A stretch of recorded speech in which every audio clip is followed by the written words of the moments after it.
Yep.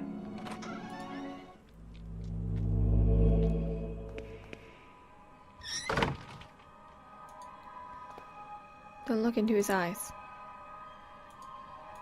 Okay. Did I just go back in time? Because the deepest darkness dwells in his eyes.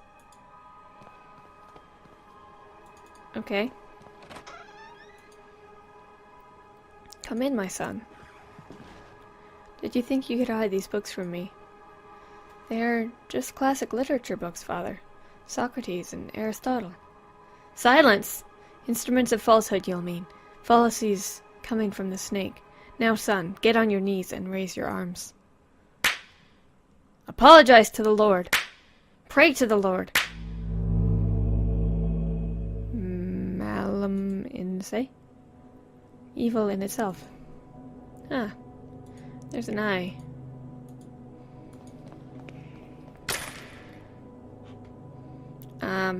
What? Why is it dying? Eye of the bird. What does it mean? Stop doing things!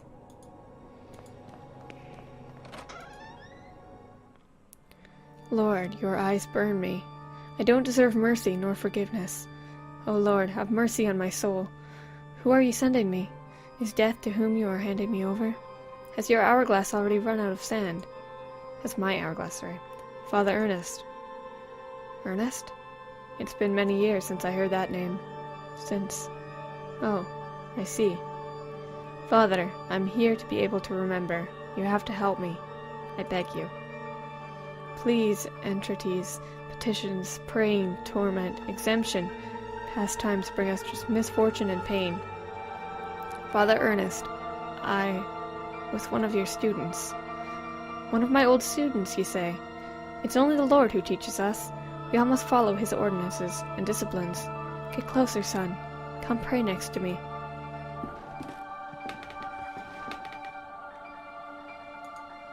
Makeshift altars coated in a dense layer of wax.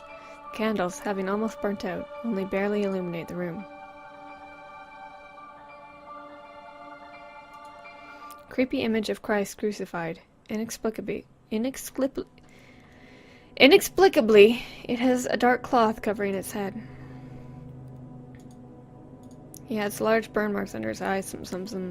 Despite of his decrepitude, extreme thinness, and paleness, I can still recognize Father Ernest, but he seems far away, like in another world. Can I give you morphine? Can I give myself morphine? No. The walls are completely covered with crosses, a mentally ill act. Can I just pray?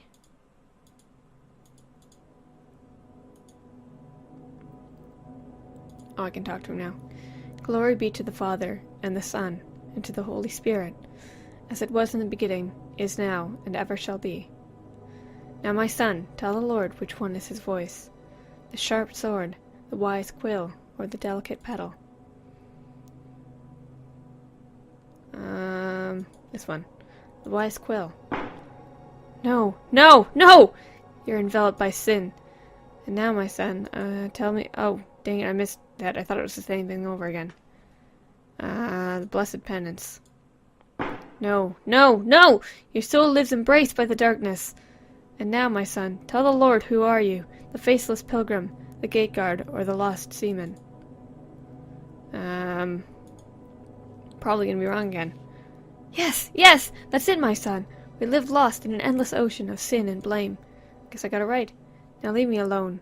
I have to purify my soul. Okay, I can't go back in. I know you're there. You didn't hear me. Get out of my room. Despite being blind, he preserves good hearing, and must be more careful when moving.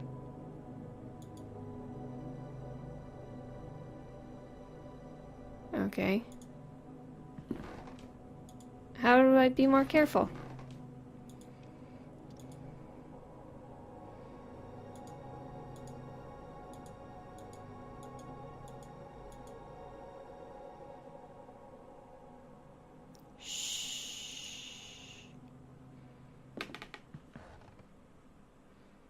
not here. Go back to praying.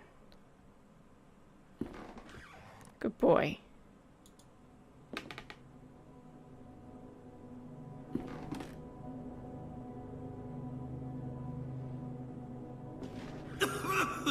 Ugh. That was close.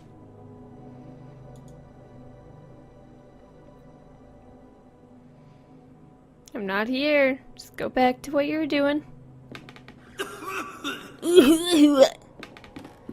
Please go back to what you were doing. Thank you.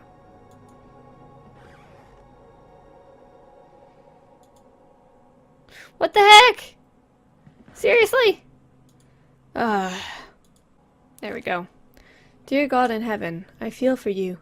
Your light is in my eyes. I will burn them for you. Dear God in heaven, I feel myself in you. Your eyes are in my soul. I will burn it for you. Dear God in heaven, I fear myself in you. Your sword is in my hands. I will burn them for you. Dear God in heaven, I hate myself in you. My blame is in your heart. I will burn myself for you. That's lovely. Oh, I can't do anything with it. Nothing else I need. Can I very slowly sneak over here?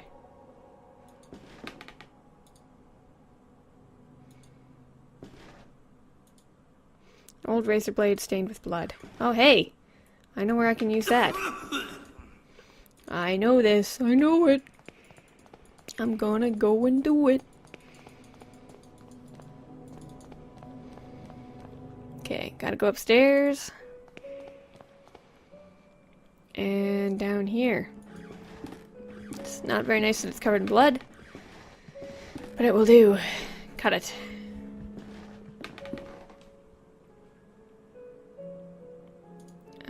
Can you attach this to there? Using the wooden stump as a handle, I can use this to cut. Okay, I'm not sure how you attached it, but that's okay.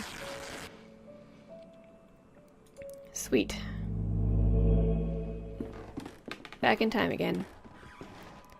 And finally, our expert in philosophy, Jeremiah Devitt. Now I know his name, it's Jeremiah. Shows up. Where were you, my friend? We've been looking for you. Well, as I was saying, tonight is the perfect moment for our next meeting, but I suspect that someone outside our group is secretly surveilling us. Who is it, Anthony? My dear friends, it's Professor Glynn. Do you mean Father Ernest? Certainly, no doubt about it. Therefore, dear colleagues, I have decided to change the venue for tonight's meeting. Have you noticed the lounge behind the small door of the dining room? I have believed convenient to borrow the key for our necessities. You already know, at 12 o'clock, you'll find that door opened, and I'll be inside the lounge. That's it, my dearest colleagues.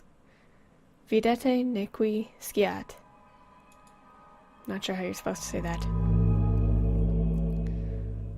Doesn't look too good in here. I remember that this furniture we used to keep some of our personal belongings. Now it's empty. The walls are in complete disarray. I could probably punch through if I tried.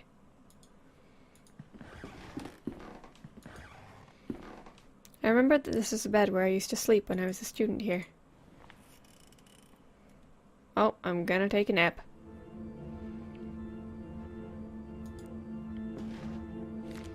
Mr. Rabbit was jumping through the forest in a warm spring afternoon. What's going on? I don't understand. Did I really fall asleep for this long? Oh man. This must be a bad dream. When going through a bush, Mr. Rabbit ran into Mr. Wolf, Mr. Vulture, and Mrs. Snake, who were having a heated argument.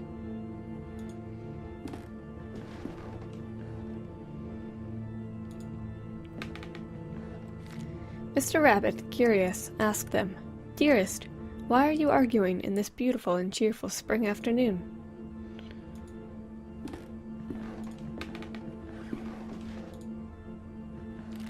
Mr. Wolf answered politely, "What we are trying to decide here is who of us will have the pleasure to eat you up."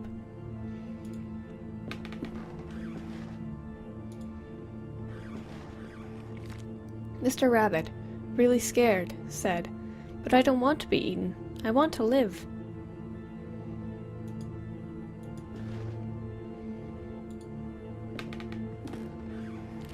To which Mrs. Snake answered, smiling, "That's impossible to happen, Mr. Rabbit, since we all, both of you and us, are going to die sooner or later. Don't you think so?"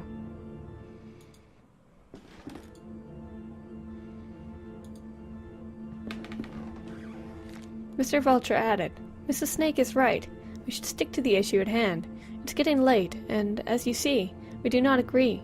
Do you want to help us decide, Mr. Rabbit? Who would you suggest as the one to eat you?"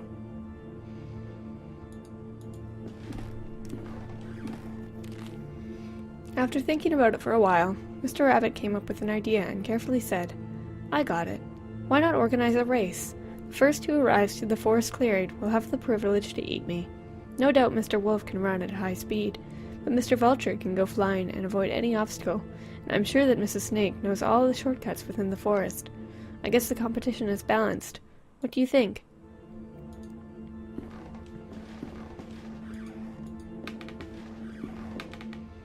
The three predators agreed that it was fair, so they started the race and they quickly disappeared.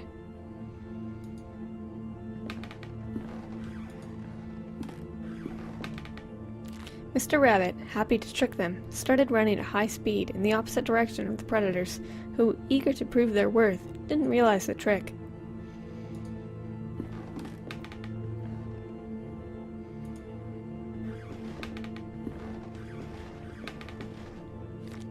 Mr. Rabbit was far away from there, and he finally felt safe, happy, and proud of his cunning, but suddenly there was a loud bang. The earth shook, frightening birds flew, and everything went dark. The end.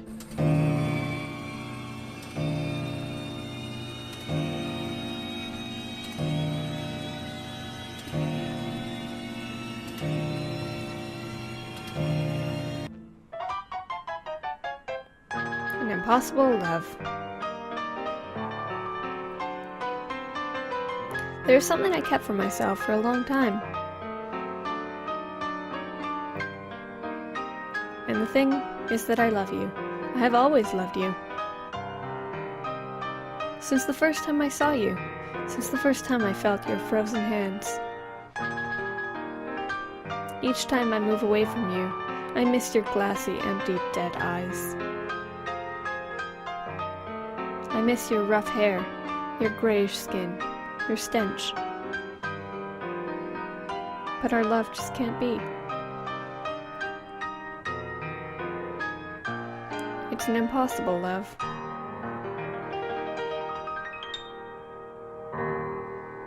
The end. That was very strange. No, not again.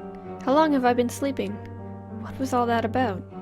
In the nightmare I found a place in my memories. Huh. Well, I guess we have to go and find that place. Didn't look like we went anywhere new, though.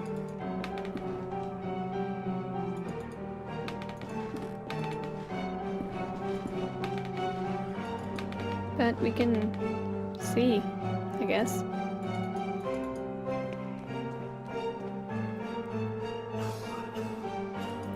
Down here.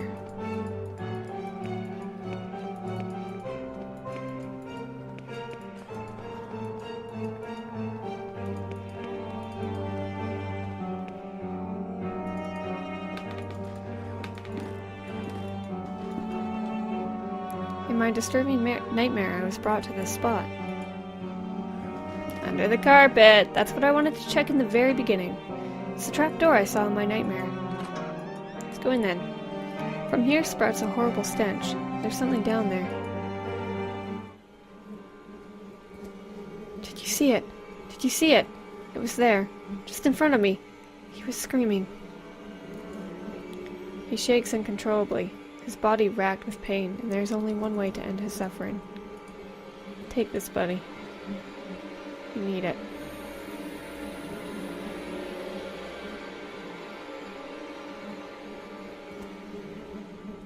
Rest in peace. Decayed corpse of a young woman. It seems as if she has been devoured by an animal. The stretchers used to carry the corpses here. Who's behind all this? I would think it's that, caretaker. Just assuming. Just a thought. The walls are splattered with dried blood. Oh man, this is bad.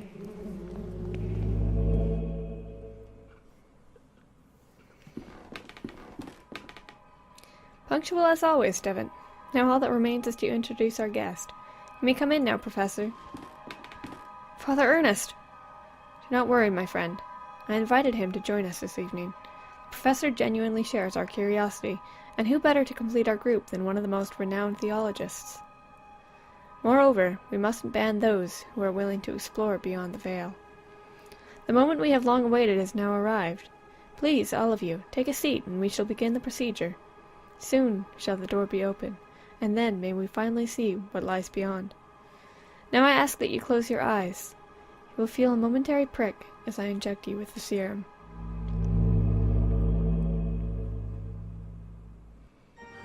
Ooh. This does not look good. Even after all these years, I have not forgotten your voice. You were the fourth witness. I remember now what happened, what it is that we saw. The eye of the bird, Malum and say. What happened to us? What is it that we witnessed? You must tell me. You must make me understand what my mind cannot fathom. It was our curiosity that damned us. We opened that which should not be opened. In doing so, we shorn the veil that separated our world from his. In seeking vision, we were ourselves seen by the eye of the bird. The eye of the bird saw us. It remembers us. It looks for us. It calls us from its dark nest, from its abominable lair. All these years I have attempted to return to it, but I have no strength left. These poor wretched creatures are too fragile. They lack the sight to return. Not one of them has returned. Only us. 4 witnesses. Who are the other 2? Where are they? They disappeared as you did. I haven't heard from any of you. But I was seized by curiosity. It absconded with my faith, and deprived me of sanity. O Lord, forgive me, for I have sinned. Nothing remains. All that is left is surrender. Surrender to Him. Gravely we have sinned, and now our only absolution is to burn in the flames. Oh my. Malum. In. Say.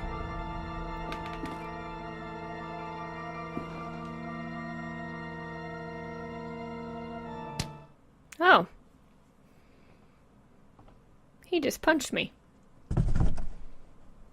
I'm probably going to be going in a coffin.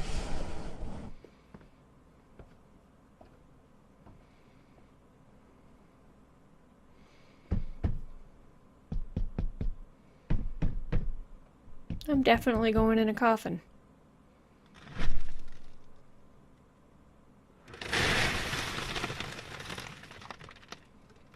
Yep. I'm being buried alive. That's not cool, buddy. That is not cool.